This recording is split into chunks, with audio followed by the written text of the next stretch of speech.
আসসালামু আলাইকুম। Wooden grill pizza খেয়েছেন কখনো? যদি না খেয়ে থাকেন, আপনাদের জন্য আজকের আমার পর্ব। দেখতে পাচ্ছেন পিৎজার ডো বেলছে এবং পুরো পিৎজা মেকিং প্রসেস দেখাবো। তার আগে বলে নিই লোকেশন এবং কিভাবে আসবেন। লোকেশন হচ্ছে কাঠের পুল এরিয়া, গেন্ডারিয়ার কাঠের পুল, ধূপখোলা মাঠ থেকে বেশ কাছে। আপনারা বাসে করে সদরঘাট কিংবা সায়দাবাদ যাত্রাবাড়ি যেখান থেকে আসতে চান না কেন আসতে পারেন। আমি কয়েকদিন আগে বুড়িগঙ্গার তীরে গিয়েছিলাম। ব্যস্ততার কারণে সময় না হওয়ায় একই দিনে বেশ কয়েকটি জিনিস এক্সপ্লোর করার ট্রাই করি আমি। এই দিন আমি যেহেতু বুড়িগঙ্গায় গিয়েছিলাম, বুড়িগঙ্গা থেকে খুব কাছেই ছিল এটি এবং শুনেছি এদের পিৎজা নাকি অনেক ভালো ইনগ্রিডিয়েন্টস দিয়ে বানায় এবং আমি টেস্ট করেছি, সত্যি অসাধারণ ছিল এবং ইনগ্রিডিয়েন্টস অনেক ভালো ছিল। আমি এর পূর্বেও দুইবার এখান থেকে পিৎজা নিয়েছিলাম। কাঠের পুলের এই দোকানগুলোর স্ট্রিট পিৎজার খ্যাতি অনেক বেশি। আমি পিৎজা অর্ডার করে দিলাম এবং তারা মেক করছে।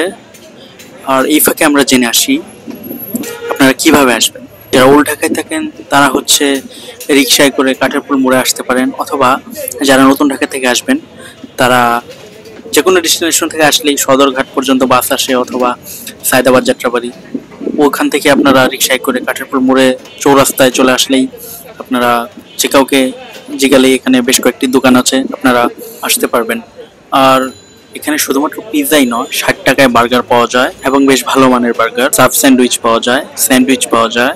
এবং যে দোকান থেকে নিয়েছিলাম, যে কার্ট থেকে নিয়েছিলাম, তাদের ইনগ্রেডিয়েন্টস এবং কোয়ালিটি অনেক ভালো, টেস্টটা অনেক ভালো ছিল।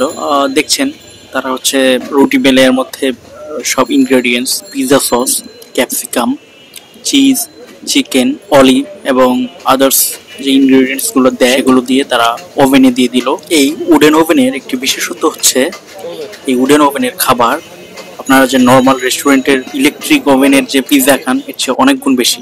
কারণ তারা এই ওভেনে কাঠের লগ ফেরে ওটার যে চলা হয় ওই চলাগুলো দিয়ে আগুন জ্বালায় এবং সরাসরি এই আগুনের উপর তারা স্টিলের প্লেটের উপর রেখে বেক করে।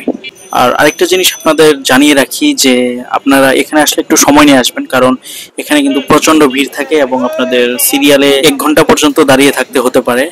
সো আসলে তাড়াহুড়া করে না এসে সময় নিয়ে আসবেন।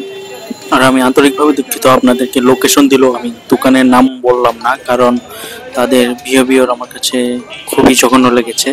সবার সাথেই তারা বাজে লেভেলে বিহেভ করে এবং তাদের একটা অহমিকা বোধ আছে যে আমাদের পিৎজা অন্যদের চেয়ে সেরা, তাই আমরাই সেরা।